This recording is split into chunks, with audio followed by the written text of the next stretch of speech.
The pounding on my front door came at sunrise, sharp and commanding like a police raid. When I opened it, 3 men stood in fake uniforms, complete with cheap badges and clipboards. "Sir, under HOA enforcement authority, this property has been seized for noncompliance. You have 1 hour to vacate." Their tone was official, but something in their stance screamed fraud. What they didn't know was that I wasn't just some retiree living quietly in the suburbs. I was a retired Navy SEAL, and I could smell deception from a mile away. I kept my expression calm, though, inside my instincts sharpened. "Interesting," I said, leaning casually against the doorframe. "Because last time I checked, my street isn't part of any HOA. The tallest one stepped forward, flashing his laminated badge like it meant something. "You're mistaken, sir. Failure to comply will result in fines, property, seizure, and potential arrest."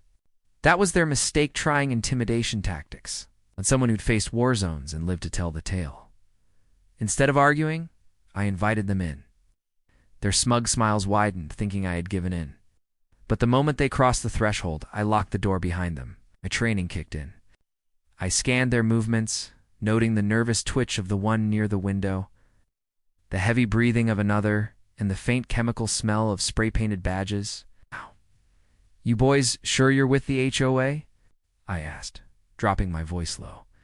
Their bravado faltered. Within seconds, I had them sitting on my couch, stripped of their fake badges, while I dialed the local police. "You've got 3 imposters here," I told dispatch, trying to run a fake HOA scam. "I suggest sending real officers before I decide to handle this Navy SEAL style." Their eyes widened with panic when they heard that part. The cops arrived. Fast, and the imposters' little scheme unraveled in the daylight. They weren't HOA officers at all. They were career scammers who had been targeting elderly homeowners, scaring them into surrendering property or paying bogus fines. Unfortunately for them, they picked the wrong house. As they were hauled away in cuffs, one of the officers turned to me and said, "Most folks would have fallen for this."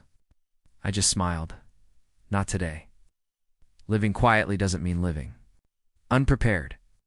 Those frauds thought they could bully me into giving up my home. Instead, they walked straight into the wrong battlefield, a retired Navy SEAL's living room. *, for more interesting and heart-touching stories, hit the subscribe button now.